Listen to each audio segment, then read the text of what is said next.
പുസ്തക പ്രവർത്തനങ്ങൾ 25-ാം അധ്യായം 1 മുതൽ 27 വരെയുള്ള വാക്യങ്ങൾ. സീസറിന്റെ നിവേദനം.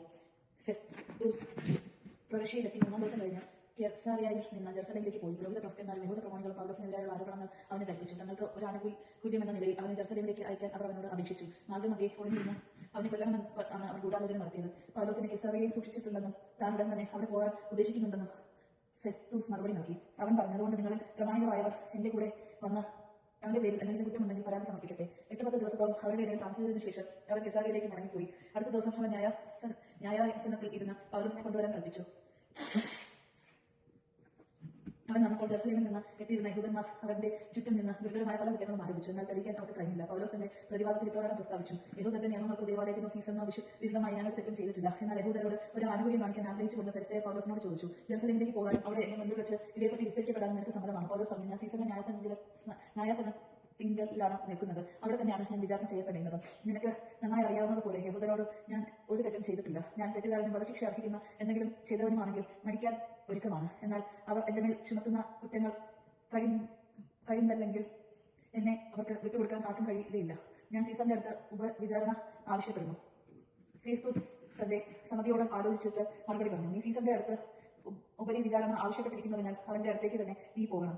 അഗ്രിപ്പായുടെ മുമ്പിൽ. കുറെ ദിവസങ്ങൾക്ക് ശേഷം അഗ്രിപ്പ രാജാവ് ബർനിക്കയും ഫെസ്തൂസിനെ അഭിവാദനം ചെയ്യാൻ കെസറിയയിലെത്തി. അവർ അവിടെ വളരെ ദിവസങ്ങൾ താമസിച്ചു. ഫെസ്തൂസ് പൗലോസിന്റെ കാര്യം രാജാവിനെ ധരിപ്പിച്ചുകൊണ്ട് പറഞ്ഞു, ഫെലിക്സ് സരോവരനായി വിട്ടിട്ട് പോയ ഒരു മനുഷ്യൻ ഇവിടെ ഉണ്ട്. ഞാൻ ജെറുസലേമിലായിരുന്നപ്പോൾ പുരോഹിത പ്രഭുക്കന്മാരും യഹൂദ പ്രമാണികളും അവനെതിരായി ഇത് പ്രസ്താവിക്കാൻ അപേക്ഷിച്ചുകൊണ്ട് അവനെക്കുറിച്ചുള്ള വിവരങ്ങൾ എന്നെ ധരിപ്പിച്ചു.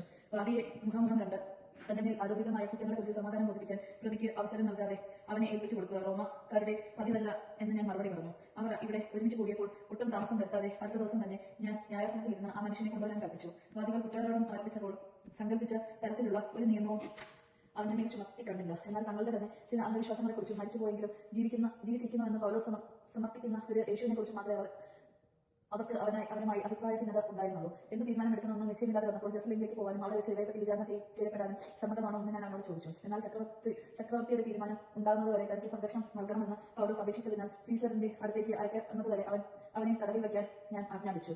അഗ്രിപ്പ ഫെസ്തൂസിനോട് പറഞ്ഞു, അവന്റെ വാദം നേരിൽ കേൾക്കാൻ എനിക്ക് താല്പര്യമുണ്ട്. അവൻ മറുപടി പറഞ്ഞു, എങ്കിൽ നാളെ നിനക്ക് കേൾക്കാം. അടുത്ത ദിവസം അഗ്രിപ്പയും ബർനിക്കയും സഹസ്രാധിപന്മാരോടും നഗരത്തിലെ പ്രമാണികളോടൊപ്പം ആഡംബര സമ്മേളനശാലയിൽ വന്നു.